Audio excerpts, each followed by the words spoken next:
Hi beautiful souls, welcome back to my channel. It's Victoria from Under Victoria's Spell, and today I'm going to be talking about all the things that I love to see in my romance books, and I'm going to do a follow-up video that will be coming soon with talking about all the things that I dislike in romance books. So stick around and find out what I like in my romance books.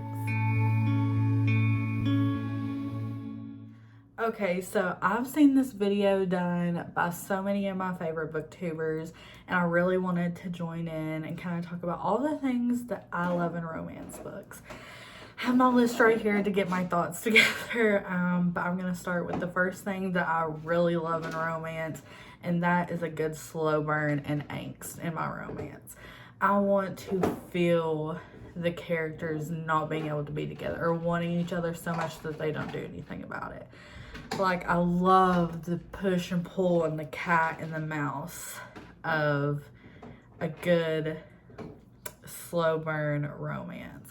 I like that they're not just insta love. Like, I hate insta love books, and that's gonna be in my next video. But I love that they build that relationship together, but they also have that chemistry and that steam that makes you like fight so hard for those two characters to be together. A really good recommendation for a good slow burn romance is any of Sarah Kate's books. I know I just did a video on her, but that's the newest on my mind. And I really think Praise by Sarah Kate or Eyes on Me by Sarah Kate is a really good slow burn romance. You just want to scream at the characters on the page and be like, can you just kiss already? Can you just get together already? We know you want to get together. So those are some really good slow burn romances.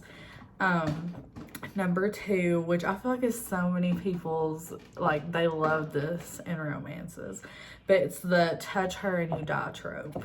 And I don't know why, but like whenever I read that or I see that happening in a book, I'm like, okay, I love that. Like, yes, touch her and you will die.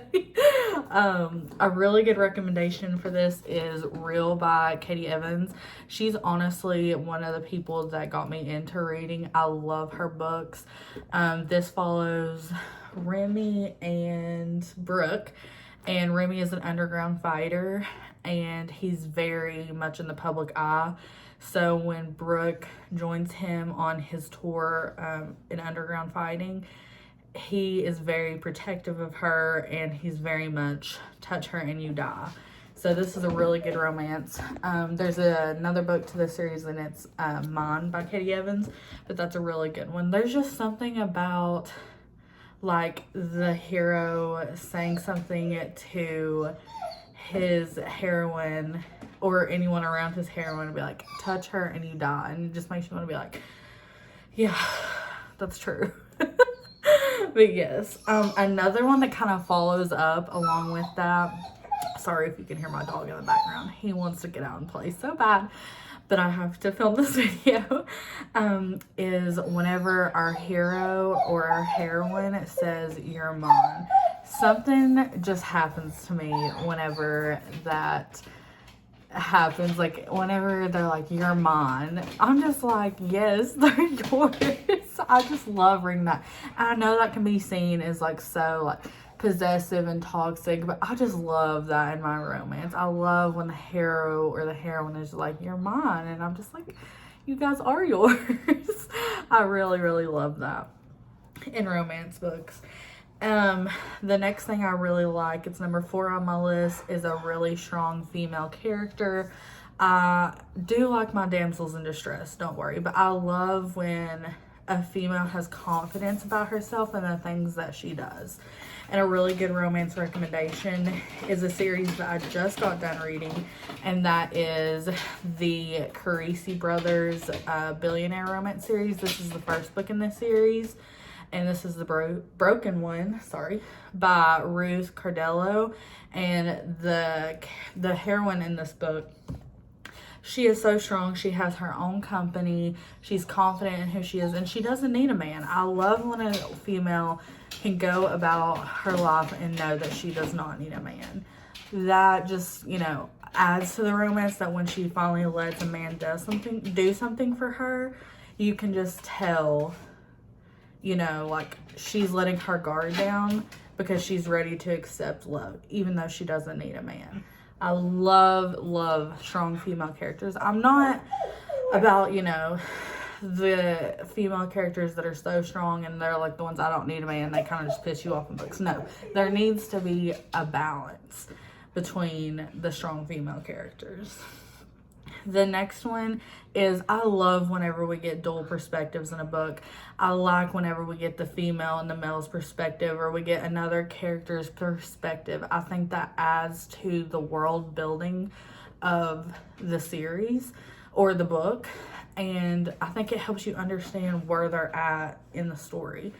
And whenever I first started reading, I would just read the female's perspective, and I really think that it was a YA book that I read, a dual perspective, and I was like, wow, this just added so much to the story. So I really like to see that other perspective, especially if you're gonna do a menage romance.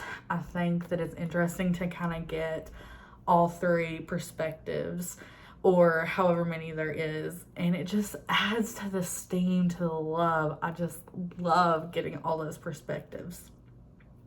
And the next one is, I love whenever books are a series, or we get companion novels to the series. There's a lot of books that are just standalones, and that's great, but I like to see the other characters in the stories get their own books, or maybe we're left on a cliffhanger and we need another book. I really love just continuing into the world that we had fallen into. I really love 50 Shades of Grey. I know that's a, you know, controversial topic. People either love that series or hate that series, but I really think that built the world for them. I think, you know, Harry Potter by J.K. Rowling, having that many books built that entire universe. So I love whenever we get more than one book. We get to learn so much more, and it just takes you out of your everyday life, and I love that. And the last thing that's on my list that should not be no surprise, since I've pretty much talked about the touch her and you die trope, the you're mine. I love a daddy or an alpha hero. I love the cockiness they give off. I love just like the confidence that they have in who they are.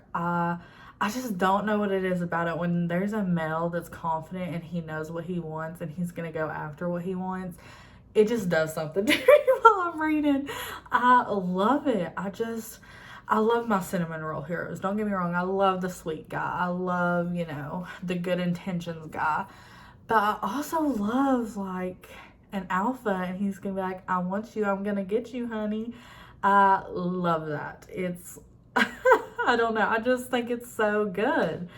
But I don't know what that says about me and some of the things I like in romance books. But oh well. I like what I like in my romance books, and I'm going to continue to read them no matter what. But that's my very short list. I try to like sit and think about all the other things, and I'm sure after I film this video I'm going to be like, oh my god, I love that in romance, I love that. But I can always do another one of these later down the road. I want to do another part 2 to this, talking about all the things I hate in romance books. I think it's easier to probably talk about things that you don't like in romance sometimes than talk about all the good things. So I'm excited to do that video.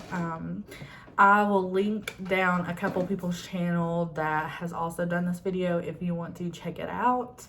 Thank you guys so much for watching. I'm really enjoying starting my booktube channel and kind of just getting to know a lot of you and the ones that have joined my channel.